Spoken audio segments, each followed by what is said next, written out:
Hello and welcome to the Titus Timeout podcast. I'm Jenny Civey and today we're going to talk about how sound adds. This is something you need to know if you have two diffusers in the same space, for instance. What are they going to sound like together? I'm going to use a graph from the catalog on this one instead of trying to draw it out. Say you have two sound sources. One source is 80 dB and another source is 74 dB, and we're assuming it's in the same frequency. How do those sound sources add? How loud are they together? Is it 80 dB plus 74 dB or 154 dB? That'd be a really loud world. It'd be like listening to fireworks from 3 feet away.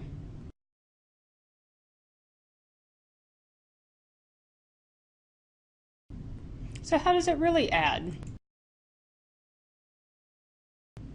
What you do is you take the difference between the two sound sources, in this case 80 minus 74 is 6 dB, and you go over to this graph. You go up from 6 to the curve, and then over to the correction, in this case 1, and you add that to the highest decibel reading. So 80 plus 1 is 81 dB, and that's a lot better. There are a couple of things I'd like you to notice on this graph. First of all, on the left, you can see that the difference between the two sound sources is 0, then you add 3 dB. This means that two identical diffusers in an office will sound 3 dB louder than the individual diffuser in the office. Also, on the right of the graph, you can see that the difference between the two sounds is more than 10 dB. You basically only hear the louder sound source. One thing to remember is that this is for two sound sources in the same octave band or the same frequency.